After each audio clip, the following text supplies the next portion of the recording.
He becomes fixated on food, always asking what the next meal is. There were often times when we had a negative balance in our account and I couldn't buy food. He remembers a specific incident when all I had was a potato and some cereal. I think his body is responding to a life of chaos. I can understand it. I know you planned it. What's up, everybody? This is John with the Dr. John Delony Show. Man, I'm glad that you're with us. The greatest mental health and marriage and relationship and parenting podcast ever devised.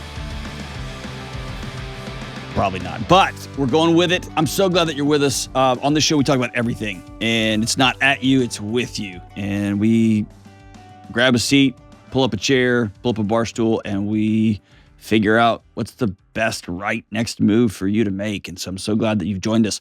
If you want to be on the show, give me a buzz, 1-844-693-3291, or go to johndelony.com/ask, A-S-K. And I love me some old Beastie Boys. Sorry, I probably shouldn't have started the show that way, but I like it. All right, let's go to Kelly in Somerville. What's up, Kelly?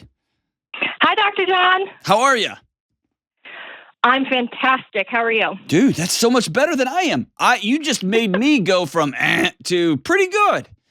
Oh, good. Glad I could help. That you're fantastic is bringing us all up. Kelly, I was fantastic earlier. Kelly has this way of dragging everybody down, but not really. That's not true. That's not true. It's super true, Kelly. It's super true. Hey, I'm so glad that you called. What's up? Me too. So I'm trying to figure out what's going on with my 11-year-old son and food. He has some very weird behaviors. He makes grunting noises. He blinks rapidly, almost like facial tics. He becomes fixated on food, always asking what the next meal is and when is it. He gets upset when I say no to eating extra desserts. I'm wondering if it's food scarcity issues, and I'm trying to understand how to walk him through this without shaming him. I'm not sure what the best way, to point out the noises to him, or is that going to make him self-conscious? So I'm just trying to get clarity on what is really the root of his issues with food and how to walk it out with him. Oh, man, thank you. So you mentioned might be food scarcity related. Tell me more about that. Is there something in his past? Yes. My ex-husband put us through financial issues constantly. And there were often times when we had a negative balance in our account and I couldn't buy food. I had no food. Okay. And so he remembers a specific incident when all I had was a potato and some cereal to give him. And he brought that up a couple of weeks ago and said, I thought you were just too lazy to go to the grocery store. He was around 5 when that happened, but he remembers it quite vividly. So I'm wondering, is that what this is about? Is there something else going on? And what do I do? Yeah. So, man, there could be a bunch of stuff here. I'm going to take a stab at it, and I'm going to open this up to any therapist who listen to this show, and I hear from you a lot of you. I'd love for your thoughts too. Here's my guess, just listening, just talking with you for a couple of minutes. Okay, Kelly? Okay. Well, before I give you my guess, let me ask one more question. Was there any abuse inside the home? You would probably call it abuse. My husband yelled a lot. He would throw high chairs when he would get angry or whatever was around him. He never physically touched me or the kids, but he had a lot of anger issues. Okay. How old's your little one? My youngest is 6. My one I'm talking about is 11. 11. Oh, yeah, you told me that. 11. Okay. Okay, so let me say that there's several things here. There's the grunting, there's the tics, which is often a body's way of just dealing with stress or with anxiety, right? And so I don't overthink that. I use that as a symbol, as a signal to me, okay? Of a greater internal distress. So you have the yelling, you've got the food insecurity, your son's got these, I'm going to call them stories, not memories, because he's now creating a new narrative of what happened inside of what actually happened and using that to reinforce his, you see what I'm saying? So it takes on a life of its own. to where his body is remembering these stories less that they're a play-by-play. And in a couple of years, he'll tell you another story, and you'll think, I'm crazy. I was there. I know that didn't happen. And he will remember it as vivid, right? So it's about story, right? Okay. Our bodies our minds are story-making machines, and they do that on the back end of how we feel, right? So we have these feelings, and our bodies make stories. And I think his body is responding to this. Is, again, I'm just throwing this out there. I think his body is responding to a life of chaos. Okay. A life of I'm not safe, I'm not safe, I'm not safe. And let's just take him at his word. Dad was throwing furniture around. Yeah. Dad was probably radioactive even when he wasn't throwing things around. And somehow that narrative got transferred over to you, which is you're just too lazy to even get me food, right?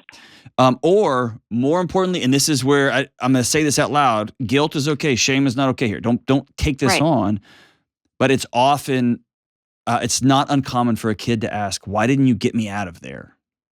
Or why did this go on for so long? And they don't understand economics, they just understand safety, and they look to you and say, that's your one job, right? And so, and that now you have an 11-year-old, and you put on top of that, there were nights y'all went hungry. There were nights, so he has become fixated. He has become compulsive when it comes to food. Right. So our tendency is to pathologize the food. We're going to count calories. We're going to say only this. You need some more protein in that meal. You need some more. I want to try a different approach. Okay.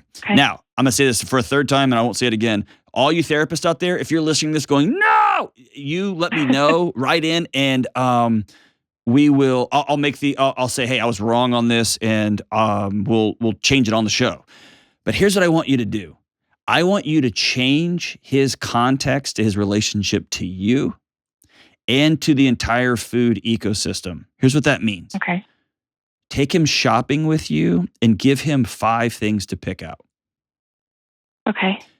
Let him be a part of that process. And by taking him to the store, he's going to see how much food there actually is out there. And that what we're giving him is positive memories of an interaction with an adult who's safe now and with food. And we're also giving him teeny tiny bits of controlled autonomy. You have choice. Okay. Let him cook with you, which I know is the worst. Right?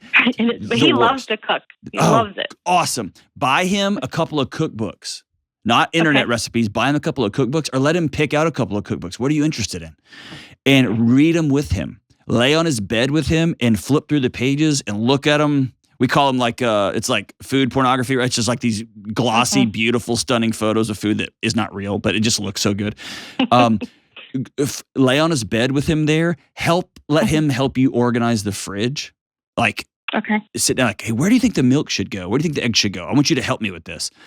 We're going to model healthy eating. So it may be that we're going to get sweets out of the house. And you say things like, not Twinkies make you fat or chips make you. You say things like, when I eat chips, I don't feel good. My thinking gets cloudy. My tummy doesn't feel good. And he might say, I think they're great. And you'd be like, oh, they taste so good, but I feel better when and then you've got to model it. Okay. So we're going to focus on mood and performance, not on body composition. See what I'm saying? I don't ever want him to feel like he's broken.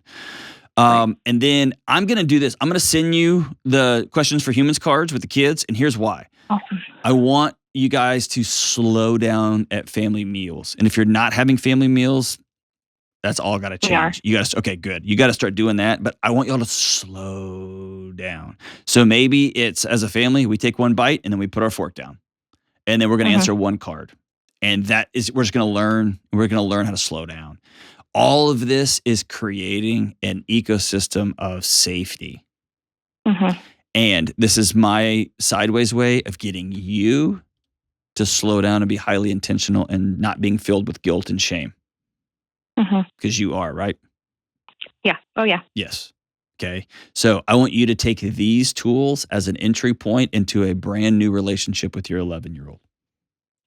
Okay. And This is the hardest part. He knows that part of him is his dad too. Right. And that's going to haunt him.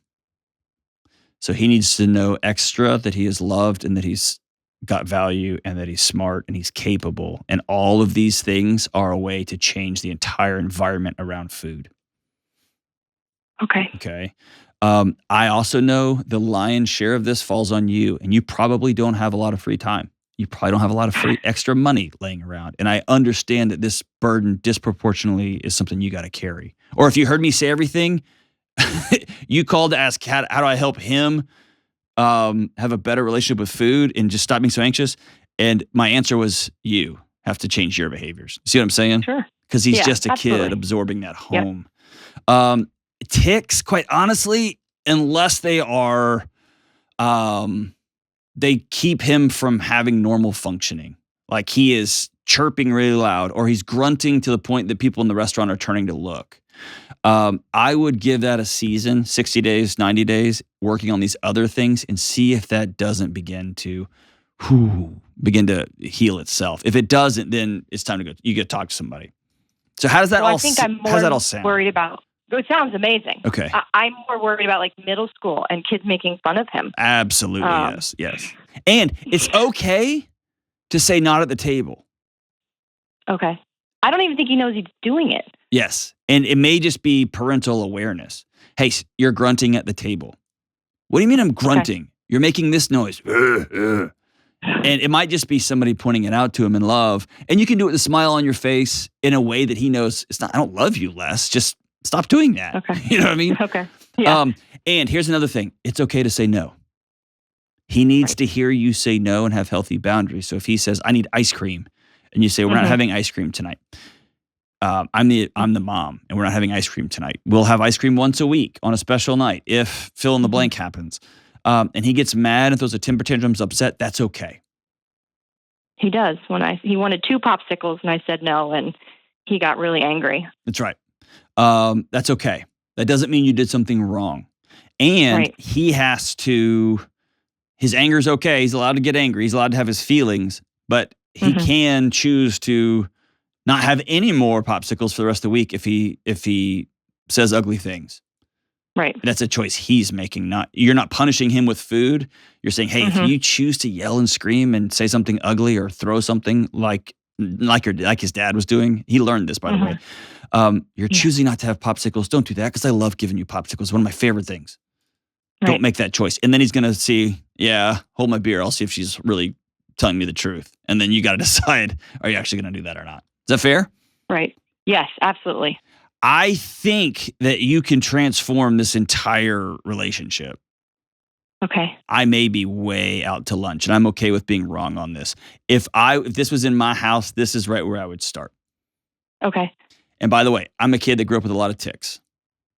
Really? Yes, a lot of them. I was an anxious kid, and I was also an exhausted kid.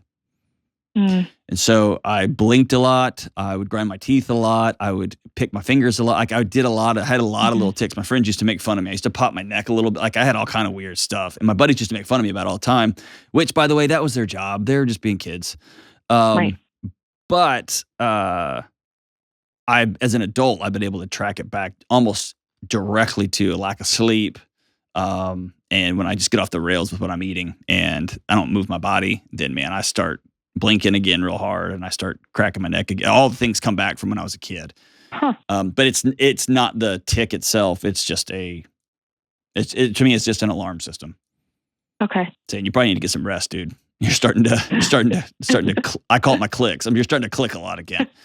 And it's pretty rare that happens these days, but it does happen. Wow. Well, thank you.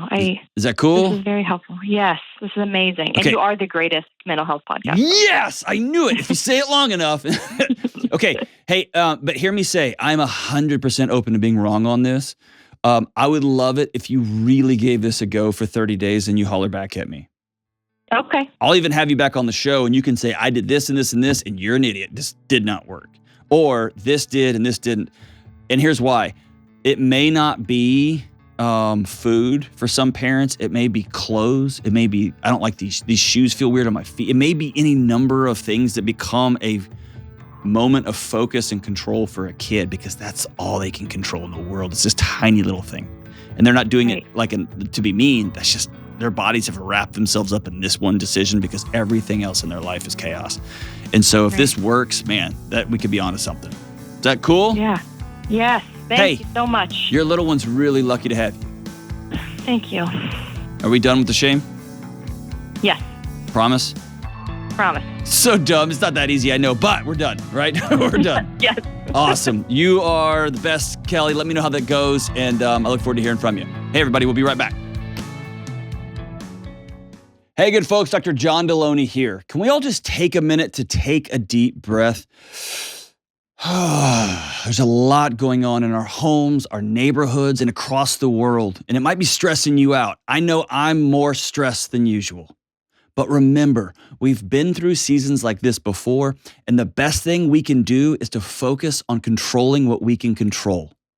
You can control your spending, your saving, how much time you're spending on electronics. You can control your daily habits, and you can control making time for sleep. This one is easy to forget, especially when you're stressed, but sleep is key to taking care of your physical and mental health. And I have found the key to great sleep is a great mattress. And that's why I love DreamCloud mattresses. They're so comfortable. And right now, DreamCloud is making it easy to invest in good sleep with a great deal. $599 in accessories plus an additional $250 discount. That's a total of $849 in accessories and savings. Go to dreamcloudsleep.com/Delony or dreamcloudsleep.com and enter promo code Delony to get your new mattress today. All right, we're back. Let's go to Sherry in Salt Lake City. What's up, Sherry? How's it going, Dr. John? We are partying. What are you doing? I am taking some time off of work right now, actually. Good for you. And by the way, I couldn't be further from partying right now. Like I'm wearing a button-up shirt like a moron. It's fine. It's good. So what's up? So, it's so nice meeting you. It's so nice talking with you, but I wish it was underneath better circumstances. What happened?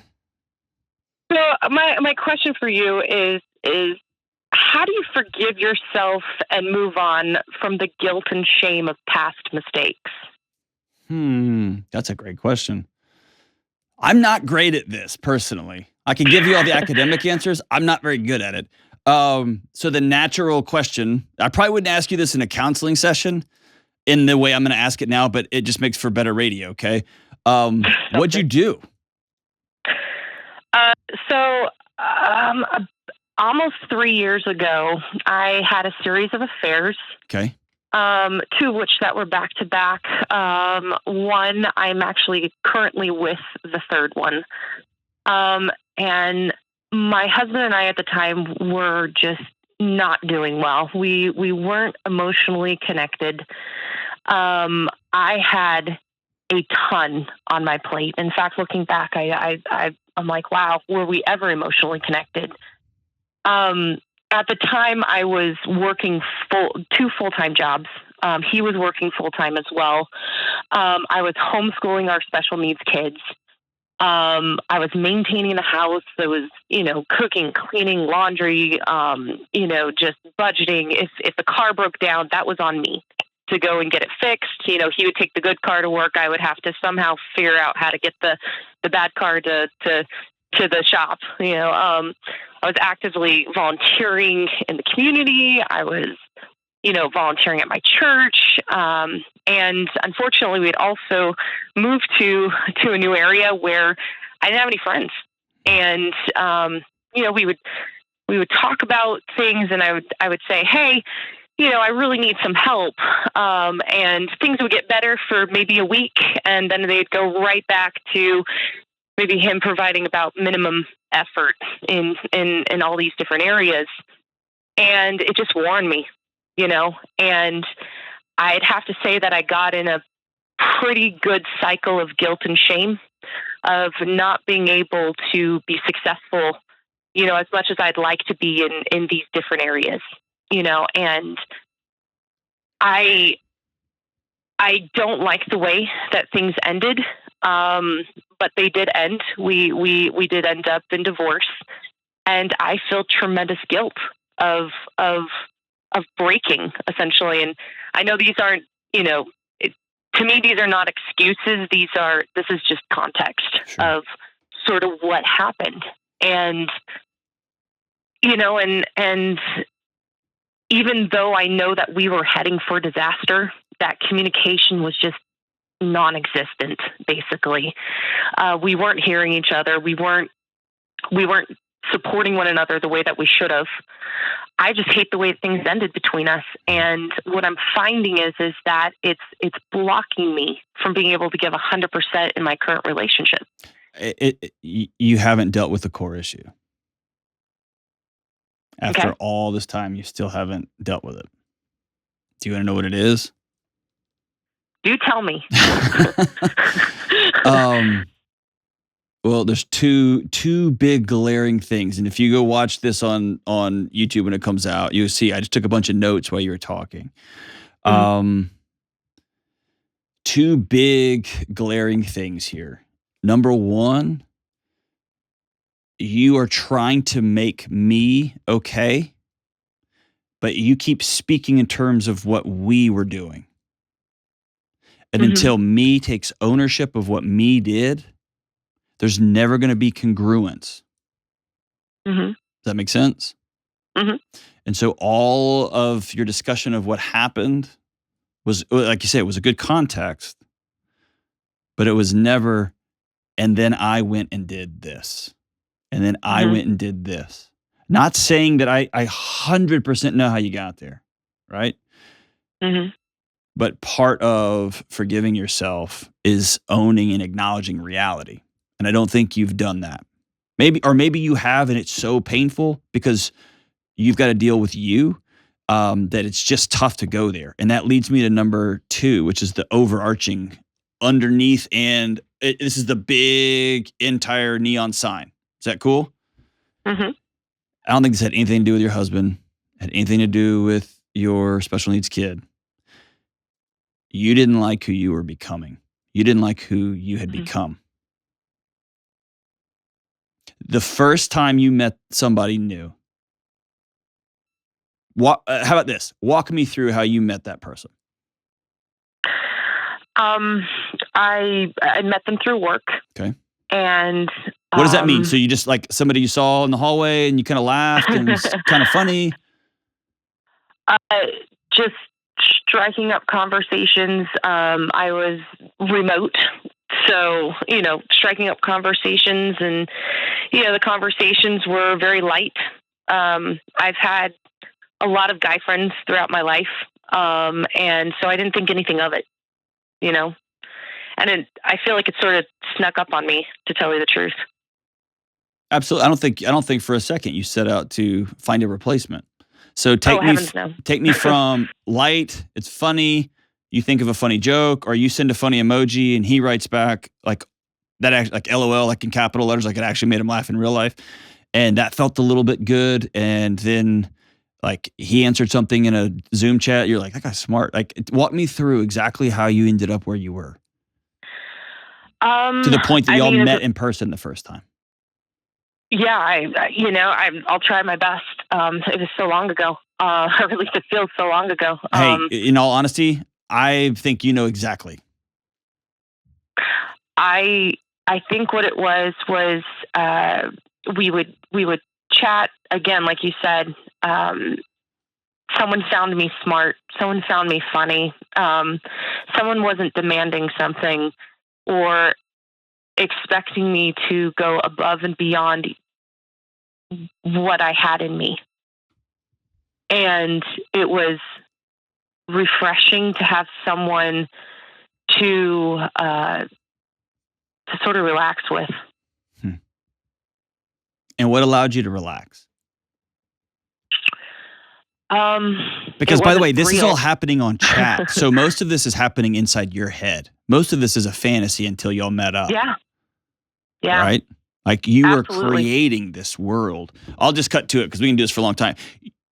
You were finally seen through a filter of your own fantasy. And if I distill it all down, what is one thing you felt after all of this? You're dealing with special needs kid who you love, but God, it's so hard. You love your husband, but God, he's just sitting on the couch again, and there's laundry baskets everywhere, and then he's like, "Oh, by the way, the car needs oil change." What did you feel? A spark of happiness. I could smile. What's the word underneath that? Spark is perfect. That's really close. I could feel.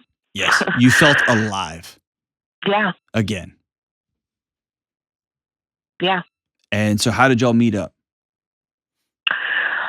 Work conference.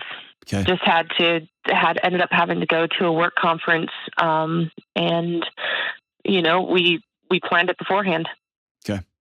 And how'd you feel the next day? Terrible. And numb, and almost like I was observing somebody else's life. There you go. Yeah. Because the fantasy filter went away and suddenly it's almost disassociative, right? Yeah. Because I'm Sherry. I'm not a person who cheats. I'm a mom. I'm a wife. I'm a worker. I'm not somebody who cheats. Yep. And now suddenly I found myself here. I'm the person that I judged and hated. There you go. Was this person married too?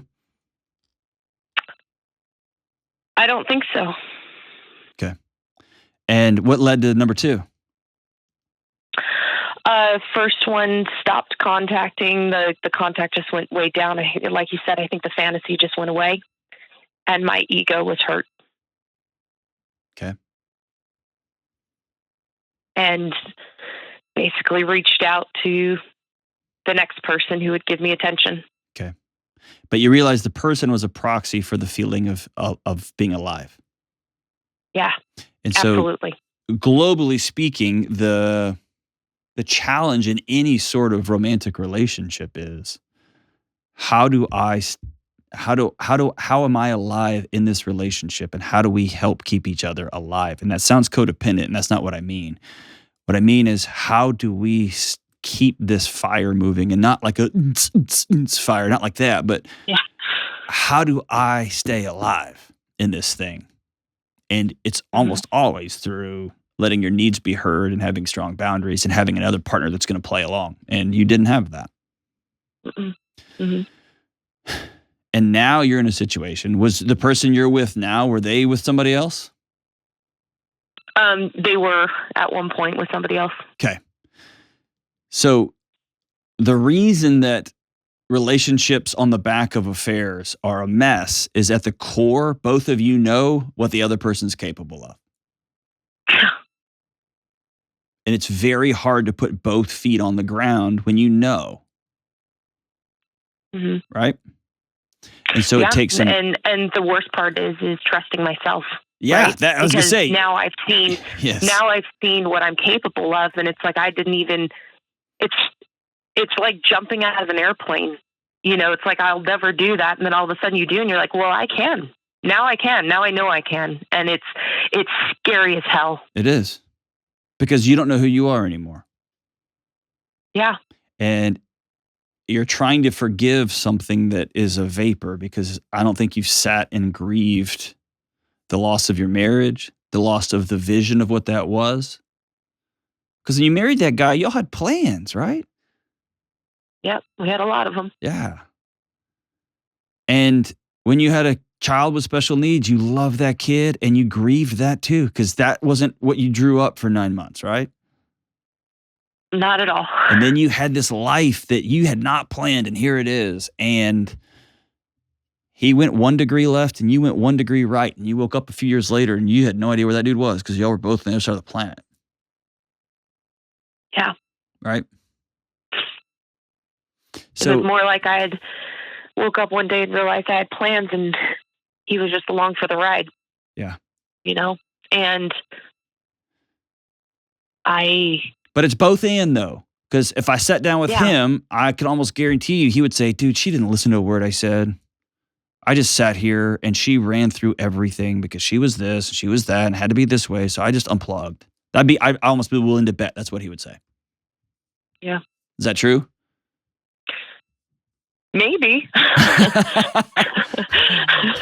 I don't know. So here's where we're going to start. The way, one, you have to take ownership of what you did, the role you played. Mhm. Okay.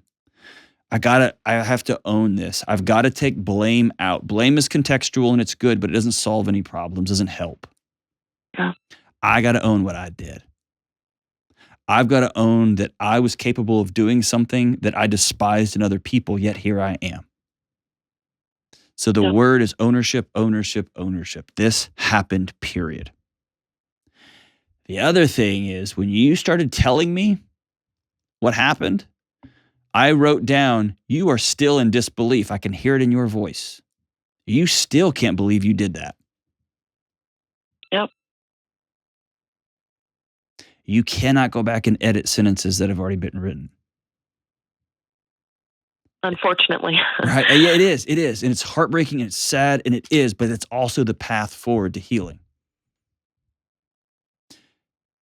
I can be a monster. And now I'm dedicated to not being that person anymore.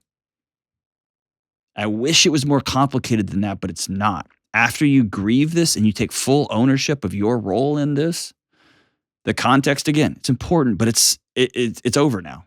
Now I've got to own, here's what I did. And until you can say those words out loud without, I got a close buddy who's very open. I met my spouse through an affair, is able to say it with a period at the end of the sentence and have a lot of guilt and shame over it. And here's who I have chosen to become on the back end. Beautiful. That's what healing looks like. Yeah. Right? So it's ownership. It is grieving. And then it is asking yourself that one terrifying, frightening, awful, scary question. What am I going to do now? Who am I going to be now? So I'll ask you, who are you going to be? Gosh, possibilities are endless, aren't they? They are. But you haven't even thought that. You're still beating yourself up. Can I say something weird? And I'm going to get some mean comments on the internet about me. I don't think you're a bad person. I don't. I think you were tired. And I think you were absolutely stone lonely. And I think you and your husband ran into a situation where neither of y'all had the tools. And I'll say neither of y'all had the character to go try to get those tools. But here we are. I don't think you're a bad person. I think you screwed up. Yeah. You know, Dr. John, one of the things that this taught me, just before people start trashing on, in the comment section. Dude, you can't read that stuff. If I can defend you for a second, I was those people. I never actually would verbally say out loud, you're a bad person. Mm-hmm. But, I would have to say that anything that I've learned through this is to just have sympathy. Yeah. Well, so I may have talked about this. One of the most important lessons my dad taught me. He was a homicide detective when I was a kid in Houston. So he saw some bad stuff. Yeah. And he said the hardest part of his job was not the blood and the guts. He said the hardest part of his job was sitting at a card table with somebody who was an alleged murderer and listening to their story and sitting back in his little metal folding chair realizing, oh my gosh, but for 2 or 3 things that happen in a day, I'm that guy. Yeah. I would have done that exact thing given this situation on top of this one, on top of this one. And then I went home and my wife was with the mailman. Somebody's going to die, right? It all just happens right in a row. And all of a sudden, as a society, we've gone, murderer. And my dad said, sitting across from a broken man and feeling that humanity, all of a sudden the labels don't make a lot of sense because I'm looking at a hurt guy right here who did evil and atrocity and has to be held accountable for it. Make no mistake. Yeah. But so I'm not gonna throw a rock at you, Sherry. I'm just not. I'm not. Right? There's no sense in being like, well, you know what you did. Yes, you know more than anybody. Yeah, you know. The question is, who am I going to be now? And Not like what am I not going to do? I'm never going to cheat again. That's like me saying I'm never going to eat jelly beans again. That's stupid. Right? That's going to happen. It is creating a new identity that begins with here's who I am. I'm a person who is impeccably trustworthy. All the time, forever. Mm-hmm. And that means you're going to fudge on something. You're going to tell your boss, going to be like, hey, you got that report? And you'll be like, oh yeah, I emailed it to you. Let me go check and see. You know you didn't email it. You're going to circle back and say, hey, I didn't email this. Here it is. I'm sorry. You are going to practice being a person of impeccable integrity. And a part of that is I do not chat with guys at work because I know what that's like. Some people can do that. Some people can have drinks on the weekend. Some can't. Yeah. And you, Sherry, cannot. And that means for the first time in your life, you're going to have to figure out why you don't like Sherry and why flirting and male attention is so important. That's like oxygen to you. And that comes back from a long, long time ago. Is that fair? Yeah. Yeah. Yeah. So you're talking about a whole new way of being. I mean, that's easy enough, right? Oh, simple. Yeah. I wanted to name my book How to Change Everything. And my wife was like, that's too much. That's too much. I'm not doing that. I'm not doing that. But here's the thing. So people ask me, like, what do you mean when you say practice? Here's what I mean. When a chat window pops up and you're in Zoom, or you're at a conference and some guy sits by you and makes a joke and you laugh and you scoot a little bit closer, or you intentionally bump your foot against his, or you text back a funny joke and then he texts back and you text back in, it's catching yourself right there. Yeah. Just catching yourself right there. And exhaling and saying, this goes off. It's that simple. And then you got to live in that discomfort of, I'm not getting propped up by somebody else right now. That means I got to go home and deal with what's at home. And I got to go home and deal with what's in the mirror. And that's so hard. Mm-hmm. You know what I mean? Yeah. Are you willing to do that? Absolutely. And this is going to be hard. It may not be with the guy you're with. That may not be the long-term play here. Or y'all both might say, both of us didn't make good choices. Both of us did things that were regrettable and not good. Both of us hurt other people. We start clean here together. And I've seen that work great, but it takes both people being committed. Yeah. Is he that guy? He is definitely that guy. For real? I don't know how, but when you do a lot of bad things in your life and you ask yourself, well, I mean, you feel like you don't deserve anything good because you're not a good person, but for some reason, I can't explain it, but he saved me from a lot of stuff. And he's willing, and I think that's one of the understandings that we have is that we know what each other are capable of, Yeah, but that's how the U.S. and Russia have gotten along for a long time, and it doesn't work in the long term. We're able to have very frank and open conversations, which is, it's difficult at times. Do y'all have any secret? Do you have secrets you keep from him now? No. Okay. No, we do not keep secrets from each other. Are you still in communication with your ex? Yes, we're on pretty friendly terms. Have you ever sat down with him and said, "I'm sorry"? Absolutely. How'd that go? He was very receptive. Okay. He was kind about it. That hurts even worse, doesn't it? Yeah.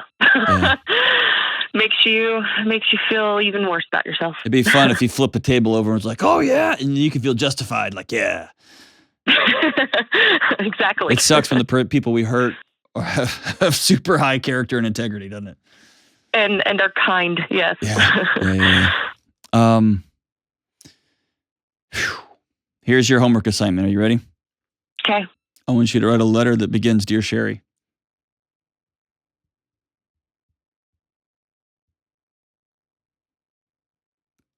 Can you do that? Okay. Yeah. And it will Yeah, I be can the do that. things that you're disappointed Sherry did. It's going to be about the things that you absolutely just stone love about Sherry. And then it's going to be in part 3 of this letter. Here's who Sherry's going to be. A woman of impeccable integrity. I'm going to be the best romantic partner ever. My husband or my boyfriend or whatever you want to call him, he may have quote unquote saved me, but he's not my savior. Yeah. He pulled me out of the water, but it's my job to walk now. And so I am a person who's committed to getting well. I'm a person who's committed to growth. I'm committed to being a light in my community. And that means I've got to understand that I'm worth being loved. Even though I did dumb stuff, I'm worth being loved. Yeah. Will you tell Sherry that? Because she's been needing to hear that probably since she was a little girl. Yeah. You promise? Because I like Sherry.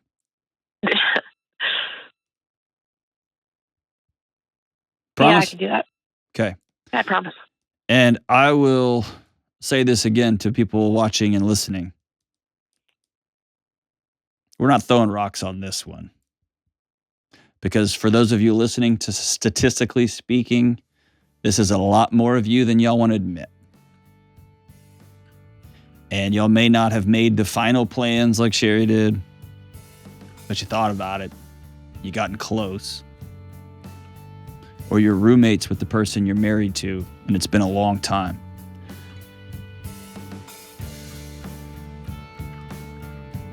Finding people to throw rocks at almost never solves anybody's problems. Looking in the mirror and saying, I'm going to make my home, my marriage, my parenting, my community a little bit better. That's where we start. Sherry, I'm grateful for your bravery, for your honesty, and for just calling and saying, I'm going to lay it all out there. I'm grateful for you. Ownership, forgiveness, grief, then that scary question, who am I going to be now? We'll be riding with you, Sherry. Thank you so much. We'll be right back. All right. Hey, we're back. I got this direct message. I'll just say it's from Jack. Jack, if you're listening, you know who you are. I'm super glad you reached out. Here's what Jack wrote. I love your show, John. I'm a redneck, tough Midwest guy, and I enjoy the heck out of it. Dude, I already like you, Jack. We're already good friends. One thing I got to ask. Why in every episode you tell someone to pick up a rock and drop it? I tried it, and the whole time I think about how stupid it feels instead of getting rid of the grief. Am I doing it wrong? Dude, great question, Jack. Thanks for sending that on the internets. For sliding into my DMs, I think this is how the kid. Nope, that's not what they said. Okay. Thank you for sending me an electronic message from the Midwest, Jack. Okay, a couple things. Throwing a rock, picking it up and throwing it is not going to heal your grief. Okay. When I tell somebody to go to the store and buy a brick, buy a cinder block, and write on it, what's this thing you're carrying around? Whether that's hatred for somebody, rage for somebody, an inability to forgive yourself, I want you to carry it past the point where it's comfortable. Obviously, don't get injured. Don't do anything that's going to cause you harm. But I want your body to feel how heavy this is. I want you to carry it around to the part that your shoulders are heavy, your hands are heavy, it's scraping on your hand, it's just heavy. And then I want you to walk all the way you can to the back corner of your backyard. For some of you living in condos or apartments, that's not a very far walk. You may go out to a park. For some of y'all in a big place, it might be a long walk.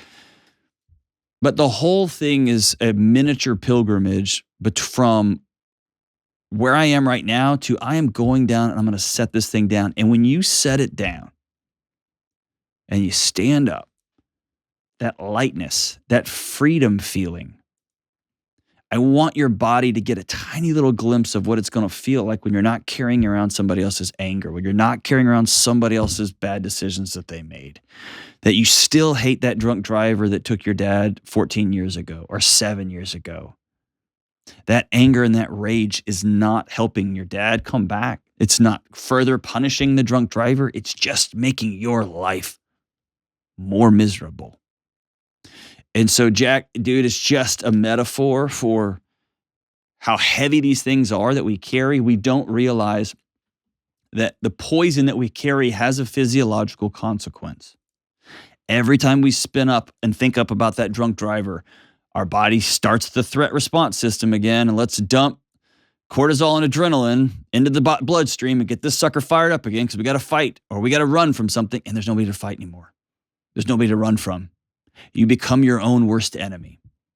And so, Jack, it's just simply a metaphor. Walking out in your backyard and just picking up a rock and being like, I looked at a bad website, and then throwing it on the ground. That's not the point. The point is to say, I'm carrying this thing around and I want to stop.